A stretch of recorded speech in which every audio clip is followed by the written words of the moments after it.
بسم الله الرحمن الرحيم. السلام عليكم ورحمة الله وبركاته. وعليكم السلام ورحمة الله وبركاته. Bagaimana Hasan? Apakah kita semua lagi ngantuk? Kata beliau. Tidak. Apa masih puasa? Alhamdulillah. Assalamualaikum warahmatullahi wabarakatuh. Waalaikumsalam warahmatullahi wabarakatuh. Alhamdulillah, istaiqadhan na'imun. Kata beliau setelah salam kedua ini baru kelihatannya cara bangun galau dari tidur. Alhamdulillahi rabbil alamin. Wa sallallahu ala sayyidina Muhammadin wa ala alihi wa sahbihi ajma'in. سألت عن اسم هذا المسجد وسأسألكم أنتم ما اسم هذا المسجد. Beliau ingin bertanya apa nama masjid ini? Al-Mukhlisin. المخلصين. ما شاء الله تبارك الله. ورد اسم مسجدكم في القرآن في مواضع كثيرة ومنها سورة البينة. سورة البينة يقول ربنا سبحانه وتعالى في كتابه الكريم. أعوذ بالله من الشيطان الرجيم. بسم الله الرحمن الرحيم. وما أمروا إلا ليعبدوا الله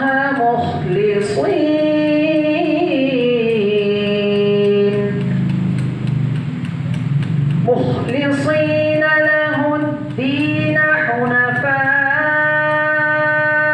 ويقيموا الصلاة ويؤتوا الزكاة وذلك دين القيمة. إذن هذا اسم مسجدكم في سورة البينة الآية الثانية أو الثالثة. يحدثنا ربنا عز وجل عن أن المؤمنين قد أمروا أن يعبد الله مخلصين له الدين، أي لا رياء فيه ولا سمعة، بوجه الله سبحانه وتعالى.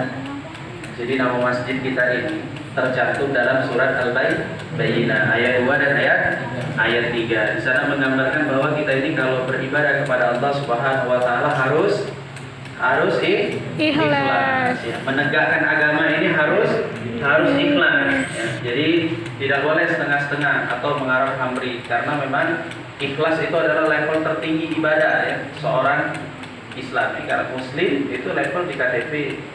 Ya, mukmin baru masuk level beriman. Jadi setelah beriman kita harus mukhlisin, harus ikhlas dalam setiap amal ibadah kita pada Allah Subhanahu wa ta'ala. وهذا يذكر كل الإخوة والأخوات الذين يأتون إلى مسجد أو جامع المخلصين بأن يكونوا مخلصين، يعني مخلصين مع الله سبحانه وتعالى، أن تكون صلاتهم وعبادتهم وذكرهم وتلاوتهم وعملهم وحتى جلوسنا هذا أن نكون فيه مخلصين لله تعالى.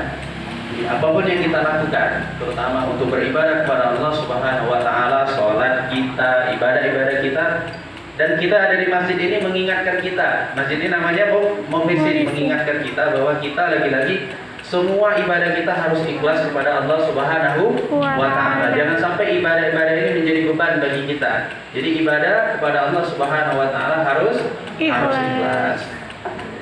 يقول الله تعالى عز وجل في كتابه الكريم في الآية الأولى سورة الإسراء. بسم الله الرحمن الرحيم.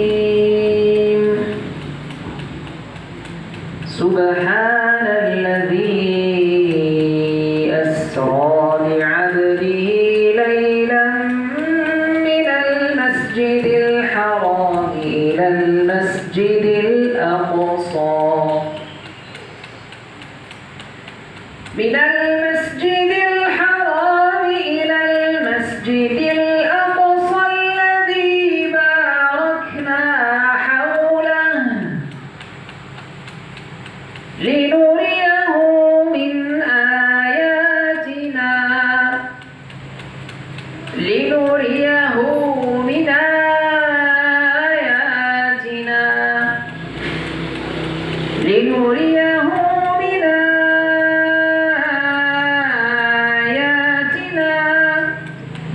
إنه هو السميع البصير. ربنا سبحانه وتعالى يذكر لنا في هذه الآيات المسجد الأقصى وهو قبلة المسلمين الأولى وبركته وبركة المناطق التي حوله بلاد الشام. بلاد الشام سوريا، بلاد الشام فلسطين وما حولها من المناطق، فهي كلها بلاد مباركة دعا لها النبي صلى الله عليه وسلم. Baik Bapak, Ibu-ibu rahmat Allah SWT. Allah Subhanahu wa taala berfirman dalam surat Al-Isra ayat ke-1 ya. Ayat pertama, Subhanallazi asra bi 'abdihi lailan minal masjidil haram ilal masjidil aqsa. Jadi Maha suci Allah, Maha benar Allah yang memperjalankan hambanya pada malam hari dari Masjidil Haram ke Masjidil Aqsa. Hambanya di sini buka kurung tutup kurung siapa? Nabi Muhammad sallallahu alaihi wasallam ya. Allazi barakna haulahu, yang diberkahi. Nah, di sini yang diberkahi di sini adalah Masjidil Aqsa. Ketika ada Masjidil Aqsa di situ tidak hanya Al-Aqsa yang diberkahi, tetapi apa yang ada di sekitar Masjidil Aqsa itu Allah berkahi, termasuk Palestina dan negara yang ada di sekitar Palestina. Itu adalah bumi Syam. Salah satunya Yordania, Lebanon, Suria, itu adalah bumi yang Allah berkahi. Dan Masjidil Aqsa adalah kiblat pertama umat Islam. ولذلك فمسؤولية طبعا أعداء الله عز وجل يسعون في الأرض فسادا وحتى ينالوا من مقدسات المسلمين وبلادهم المباركة، ويقومون بالحفريات تحت المسجد الأقصى، ويقومون بالقتل والتشديد والحصار لأهلنا وخصوصا في غزة وغيرها من بلاد المسلمين لكي يبعدوا المسلمين عن مقدساتهم، ولكنهم مع ذلك صابرون محتسبون. ومسؤولية المسجد الأقصى هي مسؤولية المسلمين جميعا. Karena ini kiblat pertama kita sebagai umat muslim seluruh dunia, maka Masjidil Aqsa bukan tanggung jawab saudara-saudara kita di Palestina saja, tetapi Masjidil Aqsa adalah tanggung jawab umat Islam seluruh dunia. Memang saat ini saudara-saudara kita di Palestina itu, mereka yang ada di sana itu lebih bertanggung jawab, lebih dalam artian karena mereka paling dekat. Mereka rela disiksa, rela dibunuh demi mempertahankan Masjidil Aqsa. Lalu bagaimana dengan kita yang ada di sini? Kita pun punya tanggung jawab setelah kita tahu. Kita tidak bisa jihad dengan harta kita, dengan jiwa kita bisa jihad dengan harta kita. Dan Masjidil Aqsa ini sekarang di bawahnya itu sudah dibuat galian. Jadi ibarat masjid ini di bawahnya itu dibuat galian. Hufar kata beliau tadi, dibuat galian dengan harapan Masjidil Aqsa ini rontok, roboh. Bisa saja orang Yahudi, Nasrani itu dibomnya langsung Masjidil Aqsa, tapi mereka tidak mau melakukannya. Mereka ingin meruntuhkan Masjidil Aqsa ini dengan sendirinya, tapi Allah Subhanahu wa taala masih menjaga masjid kita ini. واحمد الله عز وجل على نعمة عظيمة لا تشعرون بها لأنها بالنسبة لكم شيء بسيط. تأتون إلى المسجد تصلون وترجعون إلى بيوتكم، هذا بالنسبة لكم شيء عادي. لكن أيها الإخوة، إنها نعمة الأمن والاطمئنان، نعمة عظيمة لا يعلمها إلا من افتقدها. فإنني أذكر إلى الآن في بعض المساجد لما كنت في بلاد الشام وأنا أصلي إماما، أنا أصلي في المسجد إمام وأسمع أصوات الرصاص من الخارج والقنابل ويذهب الإنسان إلى صلاة التراويح ولا يدري هل يرجع أو لا يرجع. Jadi kalau kita sekarang berada di Masjid Mukhlis ini bisa ibadah dengan tenang, sholat dengan tenang. Tadi kepala desa kita bilang bisa datang ke masjid dengan tenang, kita bisa menikmati angin yang segar. Beda dengan saudara-saudara kita di sana. Beliau ngomong sholat di sana itu di luar suara bom, suara roket, suara rudal, sehingga ketika sholat ini nak dilanjut apa tidak ini. Kurasa kalau di Masjid Mukhlis ini ada bom tembakan di luar dan kaca ini pecah, lari apa tidak? Lari, tapi mereka tidak. فلذلك أيها الإخوة والأخوات لنحرص على هذه النعمة، وبالتالي بما أننا في أمان فلنكثر من المجيء إلى بيت الله سبحانه وتعالى وقراءة القرآن والحفاظ عليه. ولنقل جميعا Jadi kita harus bersyukur dengan kondisi ini ya. Bagaimana kita bisa dengan enak, santai, nikmat, bisa baca Quran, bisa ke masjid, dan ini kita harus mengatakan, katakan semua, ayo, Alhamdulillah. Alhamdulillah. Yabdu anna ba'd an-nas qad raja'at ila an-nawm. Kata beliau lagi-lagi sepertinya tertidur ya. Baik. Katakan Alhamdulillah. Alhamdulillah. Alhamdulillah. Alhamdulillah. Alhamdulillah. Masya Allah. Istighfar jinnah. Alhamdulillah tuh ya. Udah bangun lagi. طيب أيها الأخوة الكرام، واجبنا تجاه المسجد الأقصى وقضايا المسلمين. الجهاد في سبيل الله عز وجل هو جهاد بالنفس وجهاد بالمال، فقد قال الله تعالى في كتابه الكريم: وجاهدوا في سبيل الله بأموالكم وجاهدوا في سبيل الله بأموالكم وأنفسكم ذلكم خير لكم إن كنتم تعلمون.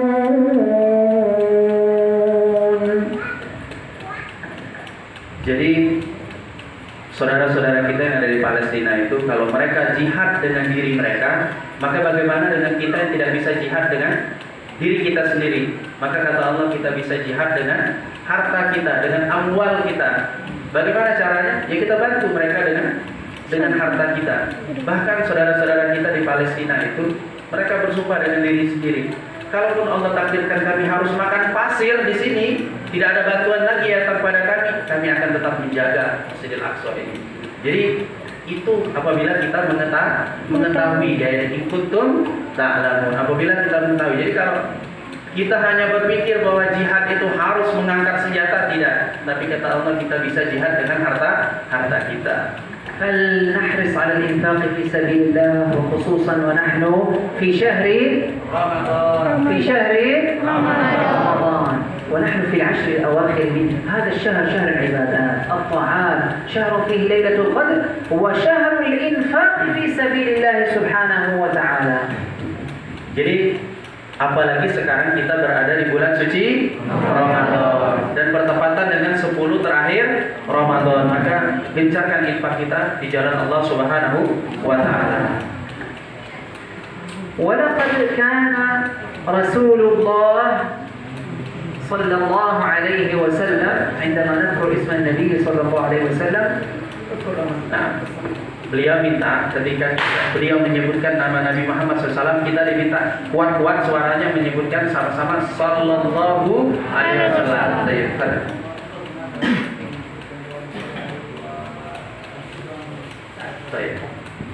Beliau mengatakan, memang beliau berhusnuzan ketika kita tidak mengucapkan Sallallahu Alaihi Wasallam, pasti kita sudah mengucapkan dalam hati. Tetapi alangkah baiknya kita ucapkan juga dengan lisan kita, sehingga yang di sebelah kita mungkin mendengar, sehingga telinga, lisan dan hati kita ikut beribadah kepada Allah Subhanahu wa taala.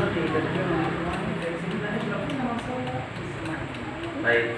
Jadi ketika Mas Yoko salawat, yang sebelahnya tidak salawat, maka dia terdengar dan pahalanya insya Allah sama-sama dapat. كان رسول الله صلى الله عليه وسلم كان رسول الله صلى الله عليه وسلم جوادا كريما وكان أجود ما يكون في رمضان كان كالريح المرسلة. Jadi Rasulullah SAW ini sudah menjadi contoh sebenarnya bagi kita. Rasulullah Karim ya, sudah menjadi contoh bagi kita untuk berbuat baik pada bulan suci Ramadan ini. فلذلك وما من يوم في حديث آخر يصبح إلا وملكان يقول أحدهما اللهم أعطي منفقا خلفا ويقول الآخر اللهم أعطي ممسكا سلفا. Dalam sebuah hadis Rasulullah mengatakan, ada malaikat turun pada pagi harinya apabila ada dari hamba-hamba Allah ini yang berinfak, maka malaikat mendoakan angkat derajatnya. Tapi dalam hadis yang lain dikatakan bagi mereka yang tidak berinfak maka tidak ada kebaikan baginya. وما ينفقه الإنسان فلا يضيع عند الله عز وجل بل يضاعفه له أضعافا كثيرة والله يضاعف لمن يشاء. Dan ketika kita berinfak di jalan Allah Subhanahu wa taala, apalagi di bulan Ramadan, yudhaifu liman yasha. Allah akan melipat gandakan pahalanya. Siapa yang tidak ingin Allah lipat gandakan pahalanya? Di hari biasa saja Allah ganjar dengan pahala, apalagi pada bulan suci Ramadan. ولا تنسوا إخوانكم من دعائكم. ادعوا لأنفسكم، ادعوا لأبنائكم، ادعوا لبناتكم وأحفادكم وأهلكم وأقاربكم وإخوانكم المسلمين. Meskipun kita sering mendoakan untuk diri kita, tapi jangan lupa kita mendoakan saudara kita, anak kita, istri kita. Sebut namanya jika perlu dalam doa kita, dan doakan muslim-muslimat yang ada di seluruh dunia. إخوانكم في فلسطين ما يعانونه من الحصار والتشريد والقتل ما لا يعلمه إلا الله سبحانه وتعالى. Saudara-saudara kita yang ada di Palestina, ya, mereka kehidupannya sangat luar biasa susahnya. Mereka terbunuh, mereka dihujani bom, rudal dan lain sebagainya. Itu harus kita doakan mereka agar mereka selalu baik-baik saja di jalan Allah. وإخوانكم في بلاد الشام في سوريا أيضا وإن كان لا يظهر كثيرا على الإعلام لكنهم أيضا يعانون ما يعانون، فهي الآن محتلة من قبل يعني أعداء الله عز وجل وبلاد كثيرة، فنسأل الله عز وجل أن يفرج عنهم أيضا. Sama, saudara-saudara kita di Suriah itu juga mengalami hal yang sama seperti saudara-saudara kita di Palestina. Kita memang tidak bisa membantu mereka secara langsung, tapi kita bisa membantu mereka salah satunya dengan doa kita. بارك الله لي ولكم وجزاكم الله خيرا كثيرا، وصلى الله على سيدنا محمد وعلى آله وصحبه وسلم. ربنا تقبل منا واقبلنا وعافنا واعف عنا بكرمك يا أكرم الأكرمين. صلى الله على سيدنا محمد وعلى آله وصحبه وسلم.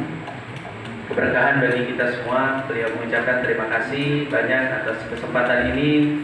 Mudah-mudahan Allah Subhanahu wa taala mengganjar kebaikan kita semua. Allahumma shalli ala sayyidina Muhammad. Terima kasih. Assalamualaikum warahmatullahi wabarakatuh. Waalaikumsalam warahmatullahi wabarakatuh.